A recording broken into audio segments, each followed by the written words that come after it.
Don't start marching to New Orleans just yet. Get ready for the most complete recap on Super Bowl 58 here in Las Vegas. We're breaking down the sports stories impacting your favorite city. And my panel is so good on the sports beat, it should kind of be a sin to have them here all together, I think. City Beat starts right now. From Las Vegas, this is City Beat. Hello, and thanks for joining us on Sin City Beat. I'm your host, Mike Davis. Thanks for hanging with us. Sin City Beat is the show that dissects the sports world here in Vegas through the eyes of the sports reporters and storytellers leading the charge. On today's show, we're recapping Super Bowl 58. Joining the action today, we got Case Kiefer, assistant sports editor of the Las Vegas Sun. We have our very own sports reporter, Mariah Janos with Fox 5 Las Vegas, and Steve Cofield, the host of the Cofield and Company show on ESPN Las Vegas. Great to have you guys with us. Thanks for joining in. So let's dive in right now. We're going to be starting with Super Bowl 58 and everything that really played out on the field, the X's and the O's, all that kind of stuff. So, Case, to me, Patrick Mahomes and the Chiefs, they're back-to-back Super Bowl champions, 3 Super Bowls in 5 seasons, down 10-3 at halftime. Are you surprised that Patrick Mahomes and the Chiefs pulled out this win? I wouldn't say surprised. I mean, like you said, third time. We've seen him do it before. And now every one of these Super Bowls, he's been down double digits, which is kind of crazy to think. I guess what could surprise you a little bit is just how they totally broke down the San Francisco defense once they started getting more and more chances. You say X's and O's. What stands out this game to me, I mean, both offenses kind of struggled. I mean, I know we ended up having 47 points. It went over the closing total of 46.5 betting-wise, which is kind of going to be a crazy footnote. But, you know, you really look at what the San Francisco defense was doing, and I thought they executed at a really high level for most of the game. We'd seen Patrick Mahomes throughout the season actually did have a little bit of trouble when teams can just effectively rush for, drop into zone. Beyond that, I think he had 10 interceptions, like second in the league on the year against that. You saw the 49ers get one. They really, I thought, defended him well, executed higher, as a whole game perspective. But those really big, when we needed a wrinkle, when you needed something different to come up, I think the Chiefs in those high leverage moments really came through. The Trent McDuffie blitz, at the end from the slot on the third down play that where the 49ers could have conceivably run out the time. I thought that was huge. So I thought the 49ers as a whole played just about as well as you could, but the Chiefs in those key moments just came through, and it certainly was Patrick Mahomes, but I thought it was some other guys too. And that's really what it's all about. What's crazy is, Steve Spagnuolo and that defense, unsung heroes really for the entire season for that team. But Steve Wilks, the DC, got fired. How did that guy get fired? This has me fired up because, as you said, the San Francisco defense is a major reason why Kansas City was held to just 19 points. They shut down, they sacked Patrick Mahomes 3 times. They came up with major third down stops. To blame the defensive coordinator when the defense played as good as you could ask for is mind-blowing to me. To me, Kyle Shanahan drove this bus right off the cliff, and he's looking for someone to point fingers at. But when you look at containing Patrick Mahomes, the 49ers defense did it just about as good as anyone possibly could with their cover 4 defense and their pass rush. It was elite, especially in that first half. I don't understand how Steve Wilks could go under fire for this one. Is he the scapegoat? Yes, 100%. So Wilks deserves a little bit of the blame because late in the game he got conservative and he let Mahomes dink and dunk. But you're right, Shanahan is to blame, and his record late in games, in important games, is horrendous. Zero finesse. Now, do we think, let's just playing devil's advocate here, is it okay? I mean, he's lost to Tom Brady and Patrick Mahomes. Is that, the two goats of the sport. But the point is, you know who you're going against, so you have to coach differently. So he got aggressive coming out at the beginning of the half instead of running the rock, and then at the end of the game, in the most important moments, he settles for field goals. If you watch the AFC on a regular basis, and if you're a Raiders fan, you know what happens. There are about 8 guys in NFL history with 2 minutes left in the game. If you give them the ball back and they can win with a touchdown, you're dead meat. So you have to coach at a different level. Yeah, and I think what happened was, and we've heard this, he kind of said at the press conference, the reason they stopped pushing the rock, running the ball with C-Mac is because they were going 3 and out, and they were getting worried that if we keep going 3 and out, we can't maybe establish the run when you're going 3 and out. They were also trying to have him run between the tackles. That's not going to work out for him, especially with this Spagnuolo defense. They know what they're doing. CMC can't get through those. He has to go around the outside, or you got to pass it downfield. What do you? I'm with you guys that Kyle Shanahan is more to blame, but I guess where I differ a little bit is I kind of feel like Steve Wilkes' fate was sealed. I would have been really interested if they won the game. I think it would have been framed differently, but I think maybe it would have been a mutually parting of ways, seeing what else was out there. There was a lot of rumblings going into the game that Kyle Shanahan was unhappy with Steve Wilkes. I think you saw some episodes on the sideline in the 2 playoff games. The defense as a whole, I think it's taken a little bit too much heat. You look at the year as a whole, their numbers are as good as anyone in the league, but I think those 2 playoff games where they had to kind of rally from behind, I think there was some tension there, and I think it just wasn't a great fit. So I think Steve Wilkes might have been gone either way. This isn't just on the Super Bowl and the playoffs. I think it was going on all season. And there is the theory out there that Kyle Shanahan's more the thinker. He's not a yeller. And the past DCs they had, D'Amico Ryans and especially Robert Saleh, were fireballs. They yelled, and maybe his thought is, hey, I need someone fiery, and Wilkes is more of the conservative guy, more of the thinker. So personality change. We'll see who they hire. We won't have the correct answer until we see who he hires. Right. I think it's fascinating on my end because I just think it always comes down to, are you a team that's going to really double down on your identity? Or are you going to try to find other ways to beat a team when you're put in those situations in the big game? And I think the Chiefs this season, having people to throw the ball to beyond Travis Kelce all season long, Rashee Rice and certain guys stepped up later throughout the year, but rookie receivers they developed later into their first season. I think it's remarkable that this team was able to find new ways to beat teams and still at some points really double down on who they are as a team. So having that happy medium, to me, that really is the key. Well, I feel like that was the tale of 2 halves in the Super Bowl. You saw the 49ers come out. They had some trick plays in there, Juwan Jennings throwing the touchdown pass, but it felt like at the half, Kansas City made the adjustments to know what's coming in the second half, and the 49ers didn't. They kind of retreated a little bit when it's like, Andy Reid, Patrick Mahomes, they're going to switch something up if it's not working. You have to be prepared for those changes, and you also have to be prepared for overtime. I think the funniest thing is nobody's talking about Dre Greenlaw and this.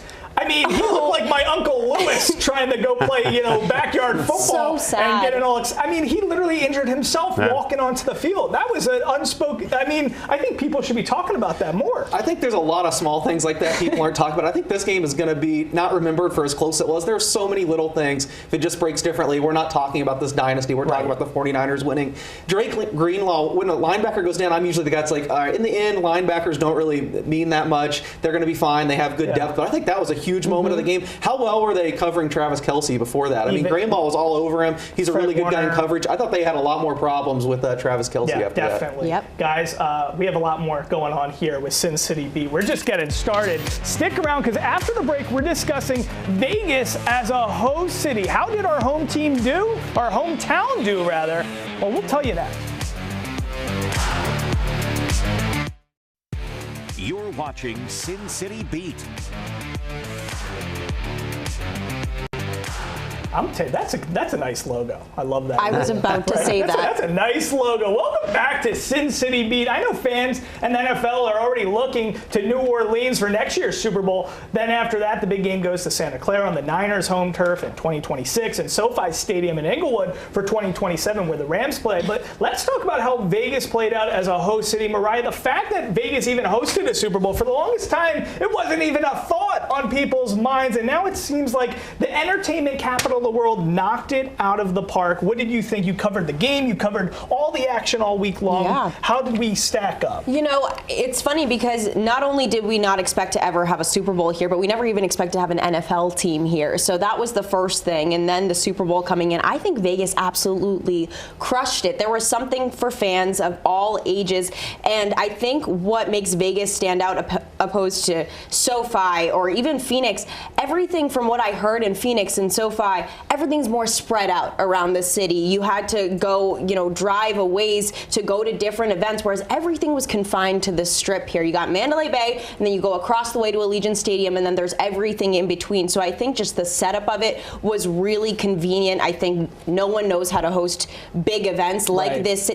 Yes, the Super Bowl is huge, but we have big events here every single weekend. So this really wasn't some crazy turnaround where they don't know if they're going to pull it off. Vegas does it right, and opening night I thought was the coolest because it was the first time that it was being held in the stadium where the game was being played. The public was open to it, and it was a great chance for Vegas locals to get a taste of the Super Bowl, see what Allegiant Stadium is going to look like all dressed out without paying thousands of dollars to go to the game, because that's just not realistic for them. Do you guys think, I mean, let's just say 123.4 million viewers. This was the most watched telecast of all time, ever.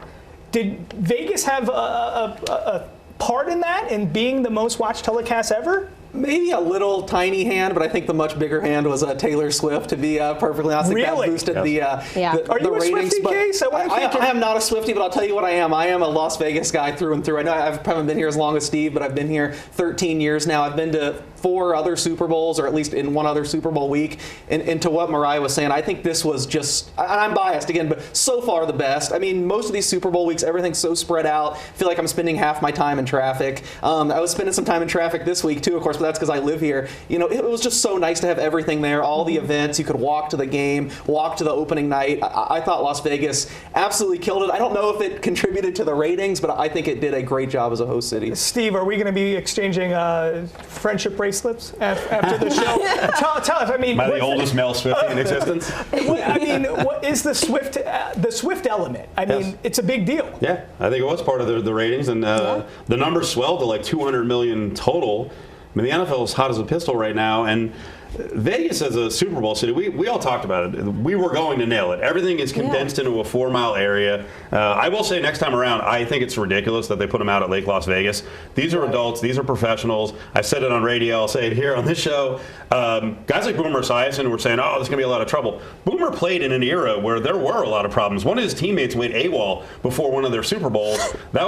Not to be harsh, but the 70s, 80s, that was a big like drinking, drugging era. No rules, no and he's problem. judging players back then. I think players are more professional now. But yeah, as a Super Bowl city, Phoenix was okay. Miami, Tampa, getting around is a disaster. It's so spread out. I like LA, but it's all spread out there. No, we blow away every other city now. We should be in the rotation every 4 years. I love it. And you think we're biased just because this is Sin City Beat? No, we're just telling you the honest truth. Guys, next up, we're asking a question no one wants to answer. I mean, no one. How do you stop Patrick Mahomes and the Chiefs? Steve Cofield is a brave, brave, brave man, because we're going to attempt to answer this burning question after the break, and he's got first crack at it. It's the question plaguing 31 other NFL franchises. It's the question keeping fans, coaches, players, and even owners and executives up at night. How do you stop Patrick Mahomes? Steve Cofield, do you have the answer? Yes. First of all, this game was close. And playoff games were close along the way. The Chiefs weren't 2 touchdowns better than everyone else. 2, we're in the salary cap era where now quarterbacks are making $50 million. More challenges are ahead in terms of roster building with the Chiefs. They're going to lose players. 3, Chris Jones is a free agent. Now, I know he said yesterday at the parade, I'm not leaving. Let's see what happens when someone blows away what Kansas City can offer. Because on the GM side and personnel side in Kansas City, they know what they're doing. They're not going to overpay people. So you've got Chris Jones and you've got L'Jarius Sneed. The job of the rest of the NFL is at least make the Chiefs pay. Don't lay back. Like we just saw in baseball, the Dodgers were allowed to scoop up every free agent and then do these deferred contracts. And everyone else is like, oh, why didn't we think of that? You have to be ahead of the Chiefs in that regard. And here's the other thing, and I said it a couple of minutes ago. When you coach against the Chiefs, you have to coach aggressively. Never kick field goals. I'm going to throw someone out there, and you're all going to hate this, right?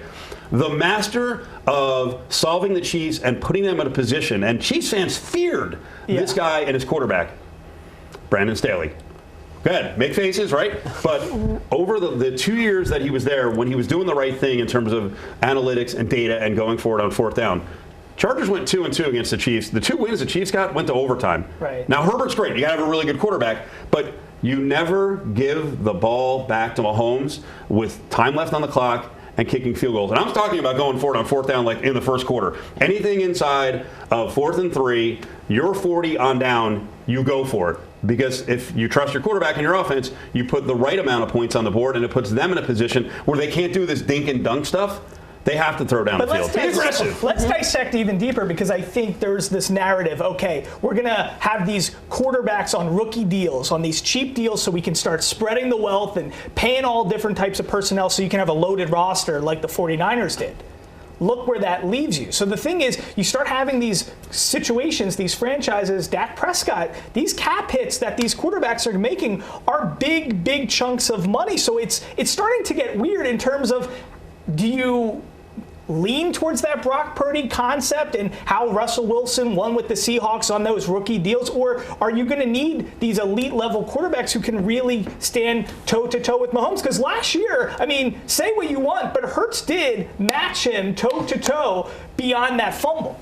Yeah, I think the only thing I take offense with what Steve said is that I would be making faces at the Brandon Staley thing. I think he knows me well enough to know I'm a big analytics guy. I love Staley at first. Obviously, it didn't end up going the way, but the NFL's really come to his way of thinking, too. We're seeing way more aggressive decisions. I think one gigantic mistake that was made in overtime, people say it was getting the ball. I don't think it was getting the ball. I think it was kicking the field goal at that 4th and goal down there. You can't do that and get Mahomes the ball back. Hold on. So am I just hearing this right, everybody at home? You're saying this is not really a Mahomes. We're not talking about how incredible Mahomes is and how this guy is the second coming. He's the best player. He's the best player in the world, but the gap is not as big as we're making it out to be. Look at how they won all these games. I mean, the Ravens turned the ball over twice in the end zone. The Bills, Stephon Diggs drops a pass. They miss a field goal. They won these games by a combined, 13 points, one of them in overtime. I don't see like there's this gigantic gulf. They lost 5 times in the regular season. I think it's closer than we're making it out to be. Yeah, I think it comes down to your defense more so, and making sure you have at least a quarterback that can do his job on the other side of the ball. But if you look at it, Patrick Mahomes, if your pass rush is nasty, he was struggling. He had 4 turnover-worthy plays in there when the pass rush was coming at him. And then again, that cover 4 defense not being able to throw down the field. If you make him have those more conservative throws, you're going to have a better outcome there. And then if you have a quarterback on the other side of the ball to at least run this offense and get them going, I don't think it's impossible to stop Patrick Mahomes. Here's what I'm worried about. I think I grew up in an era where we saw Joe Flacco's, Trent Dilfers, guys like this, the game manager, right? The game manager could win a Super Bowl. I don't think a game manager is winning any Super Bowl against Patrick Mahomes. I don't think it's going to happen. And I don't think Brock Purdy's a game manager, though. I think he elevated himself beyond that, but you're going to need somebody to go toe-to-toe with him in these matchups, and I think that's the thing. It's like, who adjusts better than Andy Reid and the Chiefs? They didn't have Tyreek Hill. They lost all these amazing weapons. Their offensive line stepped up. I don't know. It's a question for another day. I don't know if we're going to be solving this just on Sin City Beat, because I already think Steve's phone is lighting up. I think people want to hire him as a consultant on some of these teams. Listen, Usher performed at halftime during the Super Bowl, and where does that superstar's performance rank all time? Well, we're getting the confessions from my panel. See what I did there? But before that, they need to let it burn during a quick break. There's 2 puns in that tease. Those are my 2 favorite songs. See, I did it for you.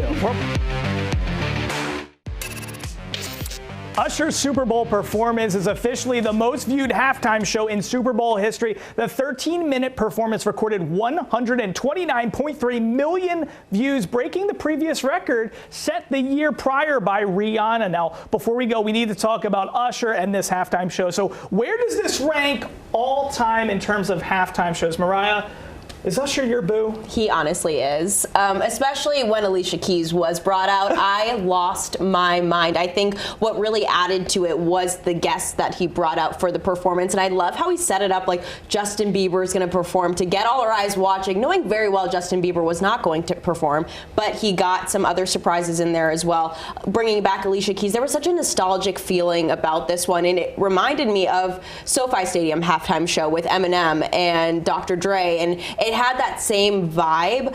In terms of where it goes in the rankings, my number 1 was J-Lo and Shakira a few years ago, and 2013's Beyonce, because she brought out Destiny's Child. See, I thought Shakira J-Lo was the worst ever. Are you kidding me? I thought that was the worst ever. Do you have years? You better look back at history. I'm There's some saying bad ones. that was the worst. Here's why I What? thought. The Weeknd was like the worst. maybe or they- Maroon 5 or whatever. Like, that's maybe like. it's not No, Adam Levine took his shirt off. I want to prop on that one.